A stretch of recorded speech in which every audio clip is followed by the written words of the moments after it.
Tuhan, terima kasih buat hari ini. Betapa Engkau dahsyat bagi kami. Kau ajaib. Kau selalu ada bagi kami, Tuhan. Oleh karenanya kami mau menaikkan lagu cinta untuk-Mu, karena Engkau dahsyat bagi kami. Terima kasih Bapak.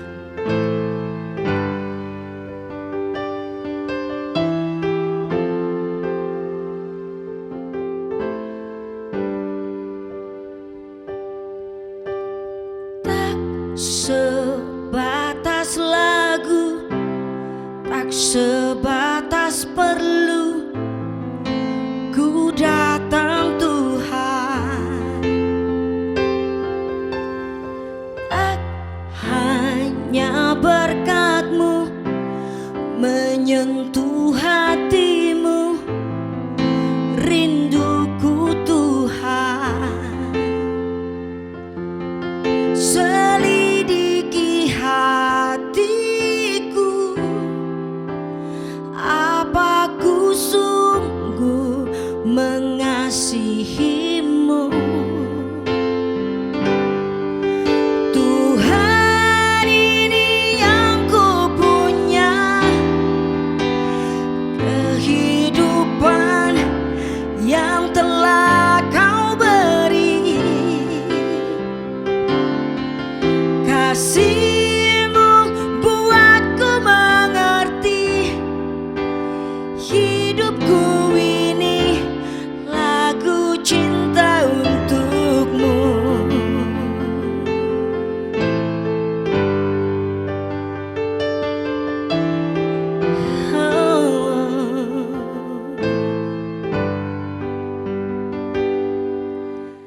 Tak sebatas lagu, tak sebatas perlu, ku datang Tuhan.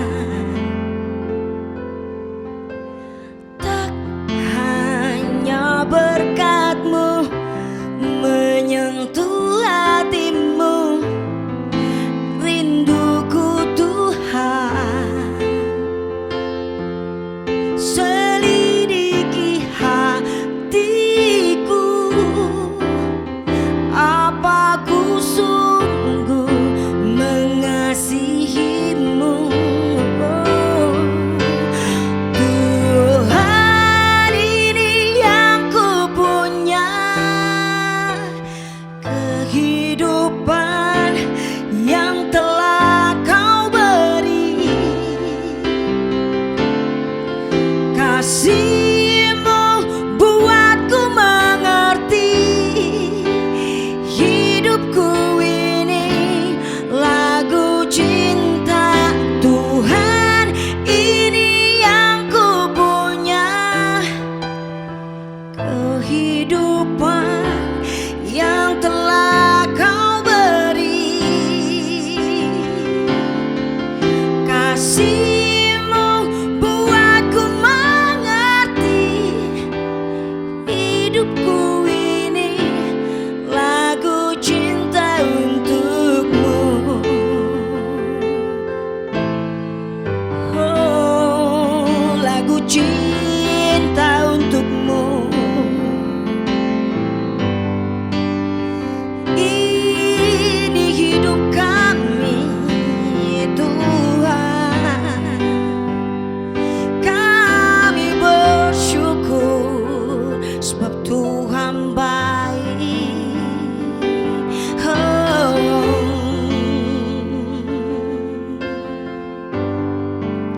Ajar kami Tuhan, dalam hari-hari kami, biarlah kami terus menyenangkan hati Tuhan, karena Engkau setia.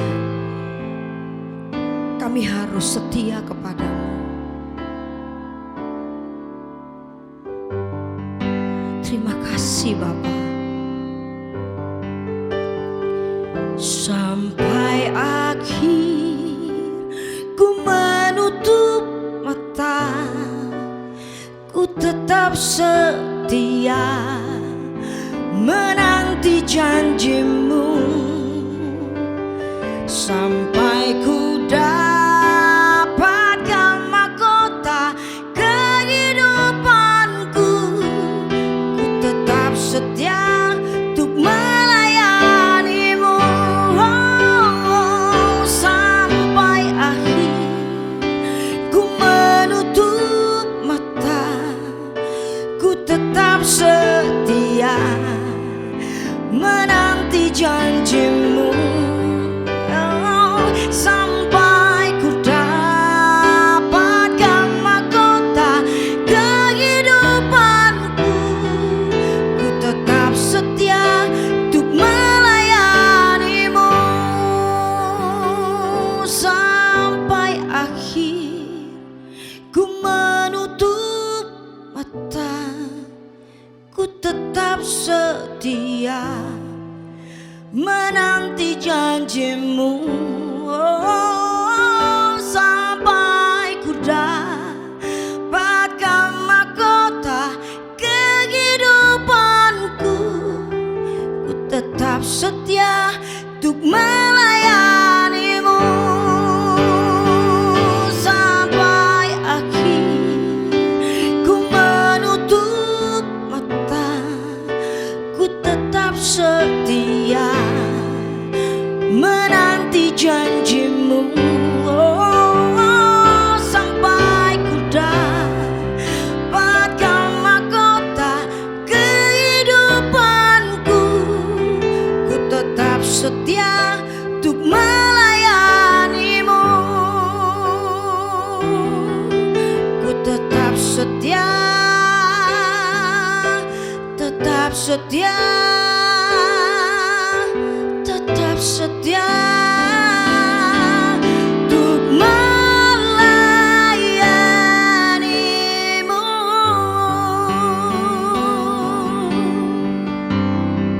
Terima kasih Tuhan.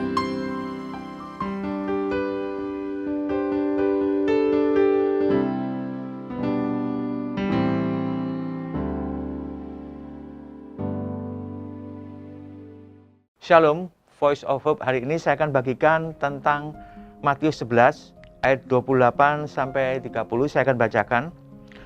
Marilah kepadaku semua yang letih, lesu dan berbeban berat, aku akan memberi kelegaan kepadamu. Pikulah kuk yang kupasang dan belajarlah padaku, karena aku lemah lembut dan rendah hati, dan jiwamu akan mendapat ketenangan. Sebab kuk yang kupasang itu enak dan bebanku pun ringan. Nah, saudaraku yang terkasih dalam Tuhan, ini adalah sebuah undangan yang luar biasa yang seringkali dikutip dan dijadikan semacam kalimat-kalimat yang bisa memberikan kekuatan, ya, kemudian di-print di stiker, ditaruh di hiasan-hiasan di rumah maupun stiker di mobil. Kata ini memang luar biasa ketika Tuhan Yesus mengajak dan mengundang setiap orang yang letih, lesu, dan berbeban berat, aku akan memberikan kelegaan kepadamu. Tapi kebenarannya tidak berhenti hanya pada satu ayat. Karena seringkali kita mengutip satu ayat, tapi kita tidak mengkaitkan atau kita tidak mengambil satu konteks. Nah, konteksnya kita lihat di ayat berikutnya juga ini penting. Dikatakan di ayat 29, pikulah kuk yang kupasang dan belajarlah padaku, karena aku lemah lembut dan rendah hati, dan jiwamu akan mendapat ketenangan. Jadi kuncinya bagaimana caranya ketika kita datang kepada Tuhan, apa yang dijanjikannya adalah bahwa Tuhan akan memberikan kelegaan kepada kita. Kita tidak berhenti sampai di situ, tapi ada hal lain yang Tuhan mau sampaikan. Kalau kamu mau menerima kelegaan ketika engkau sedang berbeban berat, Tuhan bilang begini, pikulah kuk. Dikatakan pikulah kuk yang kupasang. Nah, kalau kita lihat kebenaran kuk ini, sebenarnya kuk ini adalah sebuah alat atau semacam kayu, papan kayu sedemikian rupa yang dibuat, dibentuk sehingga dikenakan kepada dua binatang. Biasanya lembu untuk bersama-sama supaya mereka bisa membajak. Nah, biasanya yang satu adalah lembu yang sudah tua atau yang sudah berpengalaman dalam membajak. Katakanlah lembu yang profesional ya. Tapi sebelahnya biasanya dipasangkan dengan lembu yang muda. Lembu yang baru belajar. lembu yang belum tahu pengalaman sebelumnya. Kenapa? Ketika yang muda dipasangkan dengan yang lebih tua dan yang sudah pengalaman, maka yang muda bisa belajar kepada yang tua. Memang ketika dua lembu ini dipasang dengan kuk, dengan papan yang diikat bersama-sama, lembu muda ini pengennya mungkin pergi ke suatu tempat yang lain. Dia pengen berjalan ke kiri, ke kanan sesuai dengan kehendaknya. Tapi dia nggak akan bisa. Karena apa? Karena dia terikat dengan lembu yang lebih profesional itu, saudara, yang lebih tua. Jadi dia harus mengikuti, ya, mungkin dengan rasa yang nggak nyaman, yang nggak enak. Supaya apa? Supaya dia bisa mengikuti kehendak dan belajar daripada lembu yang lebih pengalaman tersebut. Saudaraku, inilah tantangan Tuhan buat kita. Kalau kita dipanggil untuk kita bisa menerima kelegaan dari Tuhan, maka mau tidak mau kita harus belajar dari dia. Mau tidak mau kita harus menerima daripada kuk itu yang dipasangkan di dalam hidup kita, lalu kita belajar tunduk kepada Tuhan. Saya melihat bahwa kuk ini bicara tentang ketertundukan kita. Bagaimana hidup kita yang dipimpin oleh Tuhan berjalan bersama-sama dengan Tuhan. Di dalam perjalanan itu mungkin kita mengalami berbagai macam persoalan, pergumulan yang nggak nyaman. Kita harus mematikan ambisi kita pribadi, kedagingan kita. Tapi ada Tuhan yang selalu akan memberikan kekuatan dan kita belajar dari Tuhan. Kalau ini terjadi dan kita mau setiap hari belajar untuk terus tunduk kepada Tuhan, belajar terus untuk mengikuti kemauan dan kehendak Tuhan, maka kita akan mencapai apa yang dinamakan dengan kelegaan di dalam jiwa kita. Jadi kelegaan itu nggak bisa didapat hanya sekedar kita datang lalu selesai, enggak, saudara. Kelegaan itu bisa kita datang, ketentraman dalam jiwa kita itu datang dalam hidup kita ketika kita hidup di dalam ketertundukan yang dimana kita menerima kuk daripada Tuhan itu, lalu kita berjalan bersama-sama dengan Tuhan di dalam kehidupan kita. Barulah kita akan mendapatkan ketentraman, ketenangan, dan keteduhan di dalam jiwa kita. Saudaraku, kalau saat ini kita mungkin capek, letih, lesu, ya, hampir putus asa menghadapi kehidupan ini, mari kita memandang kepada Dia. Mari kita belajar untuk menerima kuk. Ya, apa yang menjadi kehendaknya, apa yang Dia inginkan, hidup di dalam kasih, hidup di dalam kemauan Tuhan, hidup di dalam kehendak Tuhan. Ketika ini kita lakukan, meskipun kadang-kala kita nggak mampu, tapi ada Roh Kudus yang akan memberikan kemampuan kepada kita. Kasih karunia-Nya akan memampukan kita ketika kita minta kepada Tuhan untuk memberikan kekuatan kepada kita, supaya kita mampu berjalan bersama dengan Tuhan dengan kuk yang terpasangkan tersebut. Saudara, maukah kita sekarang menerima kelegaan daripada Tuhan? Maukah kita sekarang menerima hati yang penuh dengan sukacita? Maukah kita sekarang menerima hati yang tenang, tentram di dalam hadirat Tuhan, di dalam Dia selalu ada. Asalkan apa? Asalkan kita datang, lalu kita menerima kuk itu, lalu kita berjalan bersama-sama dengan kehendak Tuhan. Kita hidup di dalam ketertundukan kepada Dia yang sanggup untuk memberikan kelegaan itu dalam kehidupan kita. Demikianlah Voice of Hope buat kita semua. Biarlah kiranya ini memberikan kekuatan kepada kita dan keberanian kita untuk terus melangkah dan hidup di dalam ketertundukan kepada Tuhan Yesus. Amin.